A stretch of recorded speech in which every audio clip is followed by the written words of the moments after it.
नमस्कार, आपके साथ मैं हूं सुतेश नैन। मूल बुलेटिन की शुरुआत करेंगे बड़ी खबर के साथ। एसवाइएल पर पंजाब हरियाणा एक बार फिर से आमने सामने है। दोनों राज्यों के मुख्यमंत्रियों के बीच बैठक शुरू हो गई। महत्वपूर्ण बैठक की शुरुआत हो चुकी है। केंद्रीय जल शक्ति मंत्री गजेंद्र सिंह भी इस बैठक में मौजूद हैं। बैठक में दिल्ली से जुड़े हैं मुख्यमंत्री मनोहर लाल, वहीं चंडीगढ़ से जुड़े हैं पंजाब के मुख्यमंत्री कैप्टन अमरिंदर सिंह और इन दोनों मुख्यमंत्रियों के साथ केंद्रीय जल शक्ति मंत्री गजेंद्र सिंह भी मौजूद है, क्योंकि सुप्रीम कोर्ट के निर्देशों के मुताबिक दोनों राज्यों के साथ केंद्र भी मिलकर बातचीत करेगा, मध्यस्थता करेगा केंद्र, और इस वजह से केंद्रीय जल शक्ति मंत्री भी इस बैठक में मौजूद है। हरियाणा के मुख्यमंत्री और पंजाब के मुख्यमंत्रियों के बीच में एसवाइएल के मसले पर यह अहम बैठक शुरू हो चुकी है। बड़ी खबर आपको बता रहे हैं, दशकों पुराना ये विवाद है जो अब तक सुलझ नहीं पाया है। उम्मीद है कि बातचीत के जरिए अब ये मसला सिरे चढ़ेगा, इसका हल निकलेगा। बड़ी खबर आपको बता रहे हैं एसवाइएल पर कि पंजाब हरियाणा के मुख्यमंत्रियों के बीच में अहम बैठक शुरू हो चुकी है। केंद्रीय जल शक्ति मंत्री भी इस बैठक में मौजूद है। जानकारी यह है कि दिल्ली से मुख्यमंत्री जुड़े हैं मनोहर लाल, हरियाणा के मुख्यमंत्री, जबकि पंजाब के मुख्यमंत्री चंडीगढ़ से जुड़े हैं। दोनों इस मसले पर बातचीत कर रहे हैं। सुप्रीम कोर्ट की गाइडलाइंस के मुताबिक आज ये अहम बैठक हो रही है, क्योंकि सुप्रीम कोर्ट ने कहा था कि एसवाइएल मसले का हल दोनों राज्य केंद्र की मध्यस्थता के साथ आपस में मिल बैठकर निकालें। अब देखना यह होगा कि क्या पंजाब हरियाणा के हक का पानी देने को तैयार होता है। एक बड़ा सियासी मुद्दा है, सालों से इस पर सियासत होती रही है, चाहे कोई भी पार्टी सत्ता में रही हो, लेकिन हर सियासी दल ने एसवाइएल पर सियासी रोटियां सेकी हैं और अभी तक यह सिलसिला जारी है। आज ये महत्वपूर्ण बैठक हो रही है। हरियाणा के हक में पहले भी सुप्रीम कोर्ट अपना फैसला सुना चुका है और अभी सुप्रीम कोर्ट ने एक रास्ता दिया है कि दोनों राज्य मिल बैठकर इस मसले का हल निकालें, इस विवाद को सुलझाएं, वरना सुप्रीम कोर्ट अपना फैसला सुनाने को मजबूर होगा। आज इसी कड़ी में ये महत्वपूर्ण बैठक हो रही है पंजाब हरियाणा के मुख्यमंत्रियों के बीच में, और इन दोनों मुख्यमंत्रियों के अलावा इस बैठक में मध्यस्थता कर रहे हैं केंद्रीय जल शक्ति मंत्री गजेंद्र सिंह, वो भी इस बैठक में मौजूद हैं। हरियाणा के मुख्यमंत्री मनोहर लाल दिल्ली से जुड़े हैं, जबकि चंडीगढ़ से जुड़े हैं सीएम कैप्टन अमरिंदर सिंह। दोनों राज्यों के बीच में पानी के बंटवारे को लेकर यह सालों पुराना विवाद है, जिसके हल की उम्मीद आप लगा सकते हैं, क्योंकि सुप्रीम कोर्ट ने कहा था कि जल्द इस मसले का हल निकालें और बातचीत के जरिए ही इसका हल निकाला जाए तो बेहतर होगा। अब देखना यह होगा क्या केंद्र की मध्यस्थता से पंजाब हरियाणा जल बंटवारे का मसला हल कर पाएंगे, क्योंकि पंजाब की तरफ से अक्सर ये दलील दी जाती रही है कि पंजाब के पास पानी नहीं है तो वो हरियाणा को क्या देगा, जबकि हरियाणा लगातार ये दलील देता है कि उसके हक में सुप्रीम कोर्ट तक फैसला सुना चुका है और इस मसले पर राजनीति न करने की बजाय हरियाणा को उसके हिस्से का पानी, उसका हक दिया जाए। लेकिन एसवाइएल की स्थिति क्या है वो आपको हम ग्राफिक्स के जरिए समझा रहे हैं। ये नहर अंबाला से करनाल और उसके बाद मुनक तक जाती है। हरियाणा के हिस्से में जितना एरिया पड़ता है इस नहर का, उसका निर्माण हो चुका है। एसवाइएल बनने से हरियाणा के 6 जिलों को सबसे ज्यादा फायदा होगा जो दक्षिण हरियाणा में पड़ते हैं।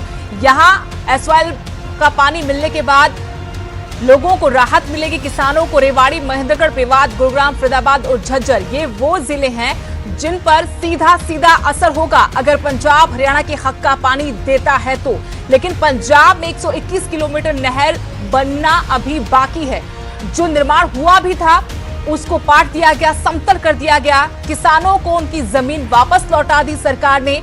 इसी मसले को लेकर भी सुप्रीम कोर्ट में हरियाणा ने अपना पक्ष रखा था, कहा था कि इस मसले का हल जब निकले तो पंजाब अपने हिस्से की नहर का निर्माण भी करवाए। अब देखना यह होगा कि सालों से जो मामला कोर्ट कचहरी में लटका हुआ है, विधानसभा से होते हुए अब सुप्रीम कोर्ट तक चला गया है, क्या उस समस्या का, उस विवादित मसले का हल बातचीत से निकल पाएगा। इंदिरा गांधी ने पटियाला के कपूरी में 8 अप्रैल 1982 को नींव रखी थी। खुद खुदा लेकर राजीव लोंगोवाल समझौता हुआ था। पंजाब ने इस पर अपनी सहमति भी जताई थी, लेकिन 1982-85 के बाद आज 2020 तक हालात काफी बदल चुके हैं और इन्हीं बदले हालातों की दुहाई पंजाब के मुख्यमंत्री कैप्टन अमरिंदर सिंह दे रहे हैं कि उस वक्त जब समझौता हुआ पानी था, लेकिन इतने सालों में पंजाब के पास अपनी पूर्ति के लिए, अपनी जरूरतों के लिए पानी नहीं बचा है। ऐसे में वो हरियाणा को पानी नहीं दे सकता। लेकिन पंजाब की इन दलीलों से इतर यहाँ हरियाणा की तरफ से लगातार ये कहा जाता रहा कि ये उसका हक है, वो अपना हक लेकर रहेगा और यही विवाद है दोनों राज्यों के बीच में। पंजाब की ये दलील कि पानी है नहीं तो बंटवारा कैसे हो, वहीं हरियाणा इस मसले को सुप्रीम कोर्ट तक ले इंडिया चौपाल में। थैंक यू अमृत भाई, थैंक यू। चहल, ये 2020 कई चीजों के लिए याद किया जाएगा, लेकिन मुझे ये जानना था, आपने जो ये सगाई की, इतनी चोरी छुपे क्यों कर ली? चोरी छुपे नहीं करता तो आप लोग फिर आ जाते ना। तो मतलब बुलाना नहीं चाह रहे हो? मैं नहीं, बिल्कुल बुलाएंगे, बस ये हो गया क्योंकि लॉकडाउन था तो इस वजह से कुछ ज्यादा हो नहीं पाया। जो भी हुआ सिर्फ फैमिलीज के बीच में हुआ, क्योंकि कुछ ऐसा था नहीं कि कुछ ओपन हो तो मतलब आप सबको इनवाइट कर सकते हैं। चल भाई, आप इस इनिंग के लिए तैयार हो? बहुत सोच समझ के आपने फैसला लिया होगा। बिल्कुल ऐसा है क्योंकि लाइफ टाइम फैसला है तो। अच्छा चल भाई, चलिए अब हम बात करते हैं आईपीएल की। आईपीएल आप बहुत इंतजार कर रहे थे, आपके कई सारे इंटरव्यूज हमने देखे कि आईपीएल कब होगा। अब आईपीएल आने वाला है, कैसी चल रही है आईपीएल की तैयारी? फिलहाल सारे प्लेयर्स शायद क्वारंटीन पे हैं। या बिल्कुल, अभी मैं बेंगलोर में हूँ तो अपने रूम में ही हूँ। 1 वीक तक, 20 तक हमारा क्वारंटीन है। तो उससे पहले मेरा दिल्ली में प्रैक्टिस चल रहा था। आई प्रैक्टिस फॉर लाइक 10-12 डेज। फिर उसके बाद बीच में वो बारिश वगैरह ये चल रहा था, पर एटलीस्ट 10-12 डेज आई प्रैक्टिस। चल, सबसे बड़ी बात अगर 2020 को हम याद करें तो कोरोना काल तो रहा ही है सबके लिए, लेकिन एमएस धोनी भाई का जाना इस तरह से, इतने बड़े खिलाड़ी इस तरह से कैसे आप देख रहे हैं? क्योंकि सबको यह चाह रहा था कि धोनी भाई मैदान से विदाई ले। नहीं, वो तो है। देखो, अगर मुझसे पूछा जाएगा तो मैं तो चाहूंगा माई भाई खेले, क्योंकि माई भाई ने थ्रू आउट हमारे कैरियर में काफी सपोर्ट किया है। मुझे, कुलदीप को तो बहुत किया है और आई थिंक उनकी वजह से उनका भी काफी बड़ा हाथ है हमारे सक्सेसफुल होने में। तो एकदम थोड़ा शॉकिंग न्यूज था, क्योंकि उससे पहले तो कुछ था नहीं, पर आई थिंक थोड़ा सा इसमें कोरोना का भी हाथ है। अगर शायद नहीं होता तो शायद माई भाई वर्ल्ड कप भी खेलते। पर जब भी वो डिसीजन लेते हैं वो काफी सोच समझ के लेते हैं और ऐसा नहीं है कि जल्दबाजी में उन्होंने किया होगा। चल, आप कोई मुलाकात धोनी भाई से, जो आपकी पहली मुलाकात हुई होगी, तो किस तरह से उसको आप एक्सप्लेन करेंगे? 2016 में मेरा डेब्यू था जिम्बाब्वे पे, पर उससे पहले सिर्फ माई भाई को अगेंस्ट बॉल डाला है या सिर्फ हाई हेलो हुआ है। पर जो मेन जो हुआ था वो 2016 पे टूर पे, जो जिम्बाब्वे टूर था, मेरा डेब्यू टूर था। तो वहां पे क्योंकि वनडे का कैप भी मुझे, इंटरनेशनल कैप जो मिला, वनडे कैप, वो भी माई भाई से मिला मुझे। और आई थिंक वहां से फिर उनके साथ बातचीत करना, उनसे काफी कुछ सीखा है मैंने, फील्ड पे भी और फील्ड के बाहर भी। और हमेशा वो काफी हेल्पफुल रहे हैं। कभी उन्होंने कुछ, जब भी मेरे को कुछ पूछना होता था तो हमेशा वो रहते थे। इवन हम अगेंस्ट भी खेलते थे आईपीएल में, अगर तब भी कुछ पूछना होता था या किसी टूर पे वो नहीं होते तो जब भी मैं और कुलदीप उनसे हमेशा बात करते थे कि क्या आपको क्या लग रहा है। तो उन्होंने काफी हेल्प किया थ्रू आउट। जी, धोनी मैदान के बाहर तो मदद की है, मैदान के अंदर भी किया है उन्होंने मदद आपकी। एज अ गेंदबाज, विकेट के पीछे धोनी कितने मददगार आपके लिए रहे हैं? कैसा आपका रहा उनके साथ तालमेल? आई थिंक मेरा तो 50% काम हो ही जाता था, क्योंकि जब भी मैं बॉल डालने आता था तो माई भाई मुझे बता देते थे कि ये विकेट ऐसे खेल रहा है, और या ये बैट्समैन, क्योंकि कई बार होता था कि हमारी पहले बैटिंग होती थी तो माई भाई उस विकेट पे बैटिंग कर चुके होते थे, तो उन्हें पता होता था कि किस पेस पे बॉल आने वाला है। तो वो हमें बताते थे कि ये थोड़ा स्लो रहेगा तो थोड़ा यहाँ पे पेस हम वेरी कर सकते हैं या थोड़ा तेज डाल सकते हैं। तो आपको पहली बॉल डालने से पहले आपको पता होता था कि विकेट कैसे होने वाला है। कई बार क्या होता है कि जब आप बॉल डालने आते तो 1-2 ओवर उसमें लग जाते हैं आपके, पर उनके केस में कभी ऐसा नहीं होता था। और जब भी कुछ होता था तो मैं उनसे जाके बात करता था, क्योंकि कई बार 40 ओवर्स के बाद विराट भैया पीछे होते थे। विराट भैया भी लाइक बाउंड्री लाइन पे, या रोहित भैया होते, तो वही सबसे सीनियर पास होते। तो मेरी हमेशा उनसे बात हुई है फील्ड प्लेसमेंट के उसमें, या कि इस बैट्समैन को कैसे डाला जाए। और इवन उन्होंने साउथ अफ्रीका टूर से न्यूजीलैंड टूर पे मेरी काफी हेल्प की है उन्होंने। अच्छा, चहल, आप बहुत चुलबुल खिलाड़ी हैं, मैदान पे आपको हमेशा हम हंसते ही देखे हैं और ऐसे ही आप बने रहिएगा, लेकिन धोनी को अमूमन देखा गया है मैदान पे बहुत सीरियस तरीके से रहा है। किस तरह से ड्रेसिंग रूम में आपका और उनका रिलेशन था और कितने खुलकर आप ड्रेसिंग रूम में उनके सामने चुलबुलाहट कर लेते थे? नहीं, मैं करता था अपना मस्ती, बस थोड़ा सा एक जो लाइन है वो कभी क्रॉस नहीं करते हम, जब भी हम माई भाई से बात करें या किसी सीनियर से करते हैं। पर हमें इतनी लिबर्टी है कि हम कुछ भी मस्ती कर सकते हैं उनके साथ, मतलब या इवन सीनियर प्लेयर्स के साथ, क्योंकि जो हमारे टीम का एनवायरनमेंट है वो ऐसा ही है, क्योंकि उसमें आपको पता नहीं लगेगा कौन सीनियर है कौन जूनियर है। तो इतनी लिबर्टी हमें हमारे सीनियर देते हैं। और माई भाई के साथ होती रहती बात, कभी कभी बीच में लॉकडाउन में हमने पबजी भी खेला है साथ में 2-3 गेम। ओह, तो वो पूछते रहते थे क्या चल रहा है, क्या मतलब वो बातचीत होती रहती है, तो ऐसा कुछ नहीं है कि बिल्कुल ही एकदम कट ऑफ हो गया। अच्छा युजवेंद्र, चहल टीवी का क्या हाल चाल है? चैनल टीवी अभी क्वारंटाइन में ही है। वो चैनल टीवी के इंडियन सीरीज में निकलेगा, थोड़ा उसको क्वारंटाइन लंबा रहेगा। अच्छा, उसका टाइम थोड़ा सा लंबा है। अच्छा बिल्कुल। चहल, धोनी भाई अमूमन जर्नलिस्ट से बात नहीं करते हैं, वो थोड़ा सा अवॉइड करते हैं। क्या चहल टीवी के साथ भी यही हाल है? क्या चहल टीवी के एंकर चहल भी धोनी को पकड़ नहीं पा रहे? वही है ना, माई भाई को ज्यादा पकड़ना मुश्किल है। डॉन तो फिर भी पकड़ा जाएगा, माई भाई मुश्किल है थोड़ा। अच्छा चहल, विदेशों में आप बहुत साथ धोनी के फिलहाल ट्रैवल किया है आपने। जब आप बाहर ट्रैवल करते हो, धोनी और आप लोग प्लेयर्स जो सामने ज्यादा टाइम स्पेंड करते हैं, कुछ ऐसी बातें धोनी भाई की जो पर्सनल लेवल पर आपको थोड़ा मैच्योर करने में as a cricketer, as a bowler कुछ फायदा पहुंचा? कुछ ऐसी बातें उनकी जब समझाया उन्होंने कुछ आपको? माई बस जब भी बात होती है, थोड़ा उनके एक्सपीरियंस की बात होती है कि जब आप ऐसी सिचुएशन में होते हो या प्रेशर आते हैं तो आपके माइंड में क्या चल रहा होता है। तो जब भी हम बैठते थे वो बातें होती थी। या आप, क्योंकि माई भाई न्यूजीलैंड टूर पे काफी बार खेल चुके हैं, इंग्लैंड पे काफी खेल चुके हैं, तो उस टाइम पे बात होती थी कि यहाँ पे कैसा वेदर रहता है। या जब नेट्स में हम उन्हें बॉल डालते थे तो हमसे पूछते थे कि यहाँ पे विकेट कैसे रहेगा माई भाई, तो क्या हमें किस पेस पे डालना चाहिए। और कई बार ऐसा होता था कि विकेट काफी विकेट्स जैसे नेट्स पे हम खेलते, कई बार काफी थोड़ी टर्निंग विकेट्स होती हैं, इतने मैच में नहीं होती। तो उन्होंने मेरे को एक बार बोला था कि यूजी तू मैच के हिसाब से बॉल डाल, कि कल विकेट ऐसा है और ये जरूरी नहीं है कि यहाँ पे विकेट टर्न हो रहा है तू इसके हिसाब से डाल, लेकिन मैच की विकेट तूने देखी है तो जब भी बॉल डाले नेट्स में तू विकेट को सोच के डाल। तो आई थिंक वो मेरे को काफी हेल्प किया माई भाई ने। अच्छा चलिए, ये तो हेल्प किया है आपने। जैसा कहा कि आईपीएल में भी आपने 1-2 बार उनका सामना किया और आईपीएल फिर आने वाला है, धोनी भाई को अब आईपीएल में खेलेंगे। कभी उनके हेलीकॉप्टर का सामना किया या कभी सोचा कि यार अगर धोनी भाई सामने हो तो उनके हेलीकॉप्टर पर ब्रेक कैसे लगाना है? नहीं, मैंने तो एक बार चिन्ना स्वामी में बाहर छक्का खाया है तो मुझे पता है।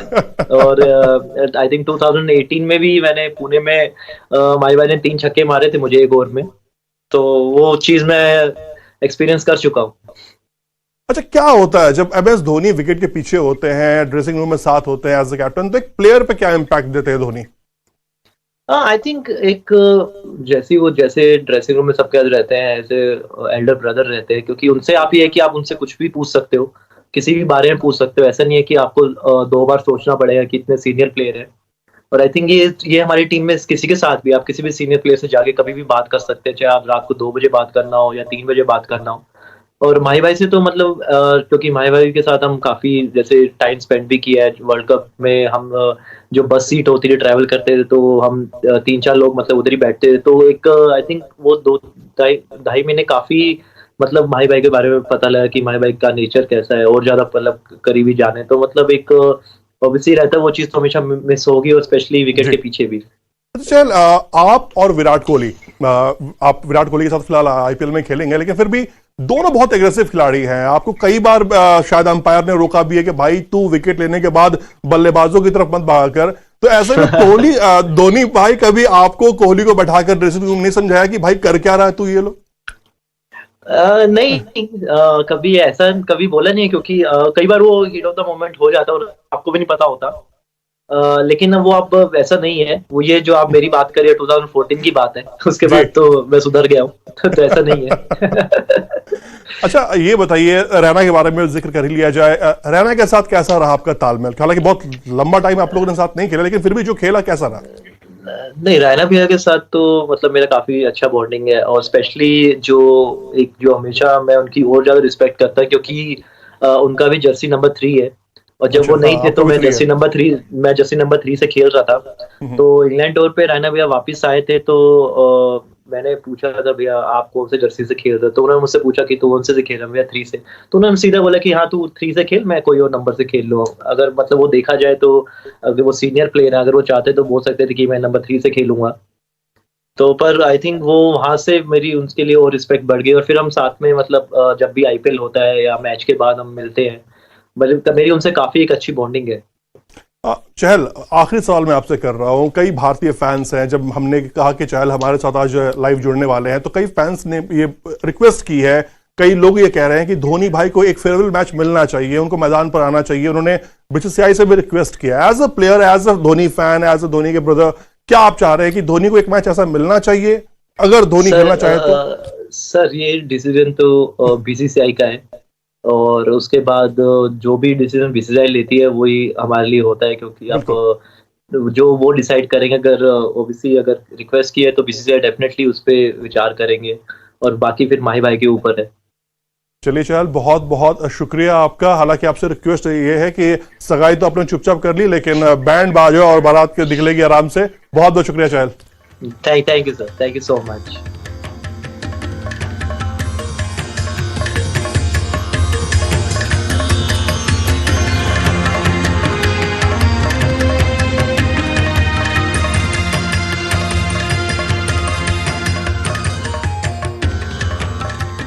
नमस्कार, आप देख रहे हैं न्यूज 18 इंडिया पर चौपाल। मैं हूं आपके साथ प्रीति रघुनंदन, और अब हम बात करेंगे उस चिंगारी की जो पूरे देश में इस कदर फैल गई है जिसका कोई आकलन भी नहीं लगा सकता है। और उसी चिंगारी ऐप पर बात करने के लिए चिंगारी के कर्ता धर्ता हमारे साथ जुड़ रहे हैं। सुमित घोष हैं, सीईओ और को फाउंडर हैं चिंगारी ऐप के। साथ ही दीपक साल्वी जुड़ रहे हैं, सीईओ और को फाउंडर है। साथ ही विश्वात्मा नायक जी जुड़ रहे हैं जो कि फाउंडर हैं चिंगारी के। आप सभी का बहुत बहुत स्वागत है। सुमित जी, शुरुआत में आपसे करूंगी। देशभक्ति अपने अपने तरीके से सब करते हैं, लेकिन चिंगारी ऐप बनाकर आपने कैसे देशभक्ति का परिचय दिया है, इस पर रोशनी डालिए। फर्स्ट ऑफ ऑल इस शो में बुलाने के लिए धन्यवाद। चिंगारी ऐप हमने भारत का एक नया एंटरटेनमेंट डेस्टिनेशन बनाना है, ये सोच के बनाया है। इसमें भारत के जितने यूजर्स हैं वो काफ़ी पसंद भी कर रहे हैं। मतलब क्रिएटर्स आ रहे हैं इस ऐप पे, वीडियोस बना रहे हैं। और मतलब अभी ये जो नरेंद्र मोदी जी का वोकल फॉर लोकल और आत्मनिर्भर भारत का जो उन्होंने जो आह्वान दिया था, उसको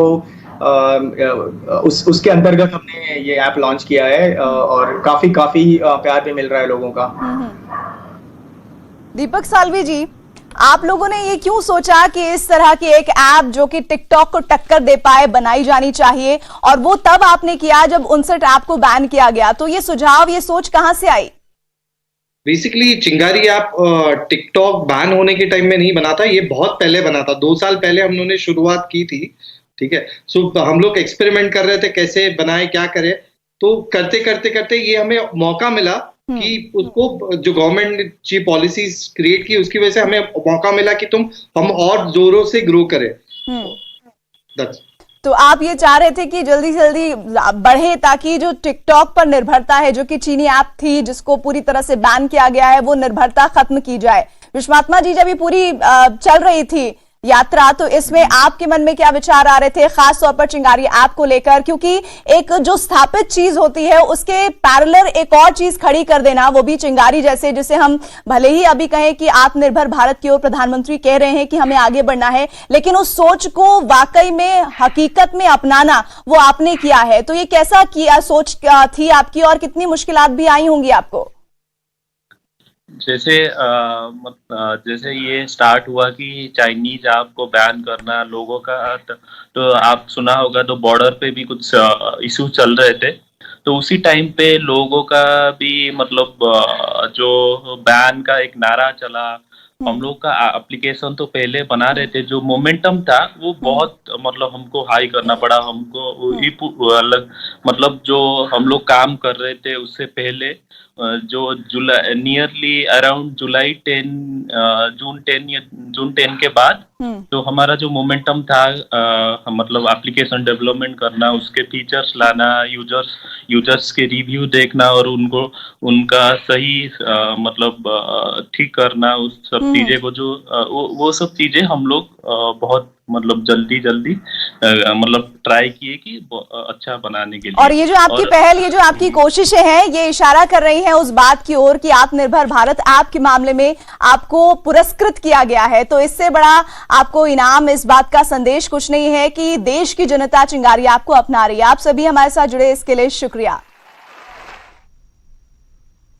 तो आप देख रहे थे न्यूज 18 इंडिया चौपाल। अब रुख करेंगे बड़ी खबर का। हरियाणा की बेटी को राजीव गांधी खेल रत्न पुरस्कार मिलेगा। अंतर्राष्ट्रीय महिला पहलवान विनेश फोगाट को यह सम्मान मिलने जा रहा है। चरखी दादरी के बलाली गांव में पूरा का पूरा गांव जश्न मना रहा है। टोक्यो ओलंपिक का टिकट हासिल कर चुके हैं विनेश फोगाट। इसके अलावा क्रिकेटर रोहित शर्मा को भी इस पुरस्कार से नवाजा जाएगा। खेल रत्न पाने वाले चौथे क्रिकेटर होंगे रोहित शर्मा। टेनिस खिलाड़ी मनिका बत्रा को भी सर्वोच्च खेल रत्न, पैरा ओलंपिक स्वर्ण पदक विजेता मरियाप्पन को भी ये सम्मान दिया जाएगा। बड़ी खबर आपको बता रहे हैं कि विनेश फोगाट जो अंतर्राष्ट्रीय महिला पहलवान है, हरियाणा की बेटी हैं, उनको राजीव गांधी खेल रत्न पुरस्कार दिया जाएगा। और इस खबर के साथ चरखी दादरी में उनके पैतृक गांव बलाली में जश्न मनाया जा रहा है। टोक्यो ओलंपिक का टिकट भी उन्होंने हासिल किया था। उनसे पदक की उम्मीद थी, हालांकि वो चोटिल होकर पहले ही गेम में बाहर हो गई थी। और यही बता दें, क्रिकेटर रोहित शर्मा को भी खेल रत्न पुरस्कार दिया जाएगा। ऐसा खेल रत्न पाने वाले रोहित शर्मा चौथे क्रिकेटर होंगे। टेनिस खिलाड़ी मनिका बत्रा को भी ये पुरस्कार दिया जाएगा। इसके अलावा मरियाप्पन को भी ये सम्मान मिलेगा। तो खेल रत्न पुरस्कार के नामों की घोषणा हो गई है और हरियाणा के लिए बड़ी खबर ये कि विनेश फोगाट को ये सम्मान मिलने जा रहा है।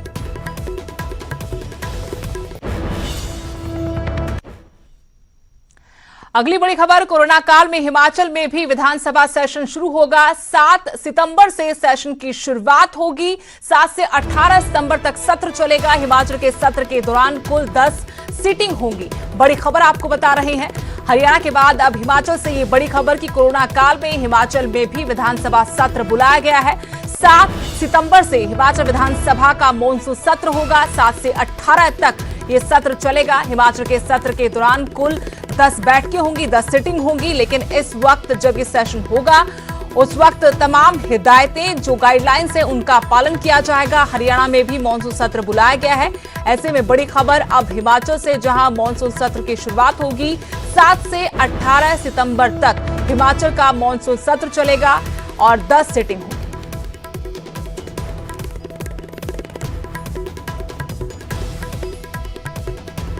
उधर साइबर सिटी गुरुग्राम में एक नाबालिग एनआरआई लड़के के साथ अश्लील वीडियो बनाने और मारपीट का वीडियो वायरल हो रहा है। लड़के की मां की शिकायत पर पुलिस ने एफआईआर दर्ज कर ली है। क्या है पूरा मामला, देखिए इस रिपोर्ट में।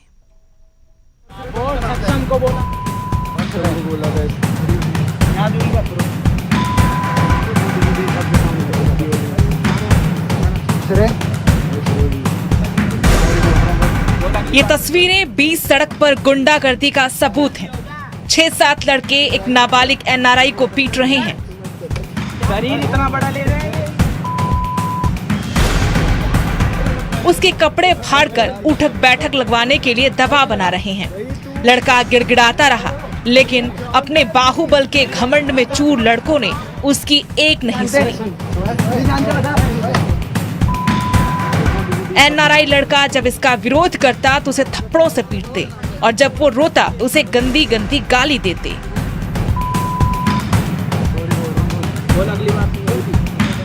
हैवानियत की तस्वीर साइबर सिटी के पॉश इलाके कहे जाने वाले सुशांत लोक की है।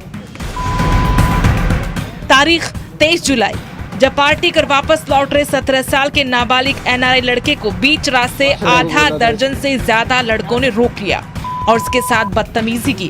विरोध करने पर उसकी अश्लील वीडियो बनाई और उसके बाद उसकी पिटाई भी की। तो उसने बताया कि कुछ लोगों ने उसके साथ मिलके और मारपीट की, उसका अश्लील वीडियो बनाया गया और उसको धमकी दी गई कि अगर तू डिस्क्लोज करेगा तो ये वीडियो हम दिखा देंगे। साइबर सिटी के ये वो बिगड़ैल रईसजादे हैं जिन्हें ना कानून का खौफ है और ना ही माँ बाप का डर। ले भाई बाड़क खड़े हैं, गैंगस्टर रह गया, पुलिस वाले भी आगे भाई देख। एनआरआई लड़का जैसे तैसे इन शैतानों के चंगुल से छूटकर अपने घर पहुंचा तो सदमे में सुसाइड जैसे कदम उठाने के बारे में सोचने लगा। इतने में किसी ने उसकी वीडियो वायरल कर दी और वायरल वीडियो जब लड़के की मां ने देखी तो ट्विटर के जरिए गुरुग्राम पुलिस से इंसाफ की गुहार लगाई। सुशांत लोक के इलाके से एक बच्चे की मदर ने हमारे को शिकायत दी है कि उनका बेटा काफ़ी घबराया हुआ था और वो जो है ना उसके साथ अश्लील हरकतें की गई, जिसके संबंध में हमने केस रजिस्टर कर लिया है और इसमें इन्वेस्टिगेशन की जा रही है। वायरल वीडियो में पिट रहा नाबालिग लड़का यूके का रहने वाला है और काफी समय से गुरुग्राम के सुशांत लोक इलाके में रह रहा है। फिलहाल शिकायत के आधार पर पुलिस ने मामला दर्ज कर आरोपियों की तलाश शुरू कर दी है। गुरुग्राम से धर्मवीर शर्मा, न्यूज़ 18।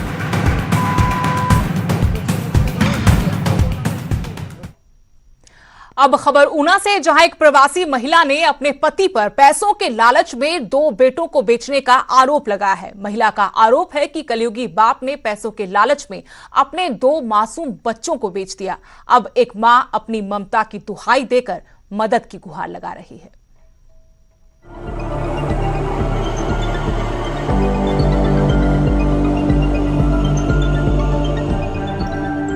9 माह तक जिस मां ने अपने बच्चे को कोख में रखा, उसके दुनिया में आने से पहले ही हजारों ख्वाब संजोए, हर दर्द को हंसते हंसते सहा। अंदाजा लगाइए कि अगर कोई उसके जिगर के टुकड़े को हमेशा के लिए उससे दूर कर दे तो उस पर क्या बीतेगी। जी हाँ, ऊना में एक प्रवासी महिला अपनी ममता की दुहाई देकर मदद की गुहार लगा रही है।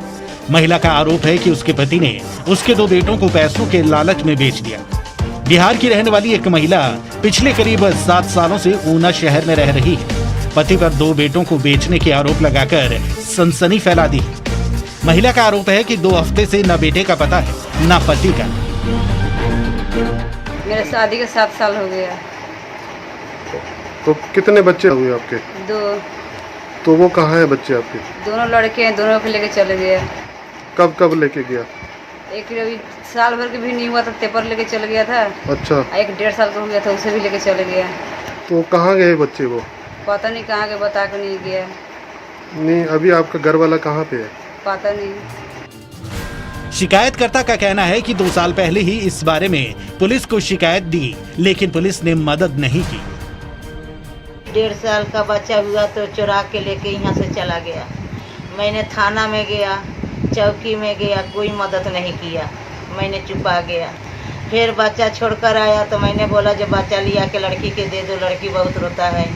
फिर भी बच्चा लेकर नहीं आया। मामले की जानकारी मिलने पर चाइल्ड हेल्पलाइन ने गंभीर मामला बताते हुए कार्रवाई की बात कही है। ये तो बड़ा भारी क्राइम है। इस क्राइम को रोकने के लिए तो चाइल्ड हेल्पलाइन है और जितने भी हमारे स्टेक होल्डर्स हैं वो सारे इसी काम में लगे हैं ताकि ये जो है ये बच्चों के जो अपराध हैं इनको रोका जाए। तो आप हमें एड्रेस दीजिए, हम तुरंत इस पे कार्रवाई करेंगे। चाइल्ड हेल्पलाइन को मैं अभी बुलाता हूँ, अपना काम शुरू करते हैं हम, क्योंकि जो हमारी जिम्मेवारी है देश ने हमारे पे दी है एक चाइल्ड हेल्पलाइन के नाते, हम उसको पूरी तरह करेंगे। आप आश्वस्त रहिए। एसपी ऊना विनोद कुमार धीमान ने कहा कि मीडिया द्वारा इस मामले की सूचना मिली है, जल्द कार्रवाई की जाएगी। आज आपके द्वारा ये मामला जो है वो मेरे ध्यान में लाया गया है। पुलिस इस मैटर में आगे की जांच करेगी और महिला को जांच में शामिल करके जो भी कानूनी कार्रवाई होगी उचित वो पुलिस आगे भी करेगी। कलयुगी पिता की आंखों पर पैसे का ऐसा पर्दा पड़ा है कि वो अपने ही बच्चे को बेच देता है और एक बार नहीं बल्कि 2 बार ऐसा कर चुका है। अब ये अभागी मां इंसाफ की मांग कर रही है। अमित शर्मा, न्यूज़ 18 ऊना। इस न्यूज़ हेडलाइंस के प्रायोजक सच्ची सहेली महिलाओं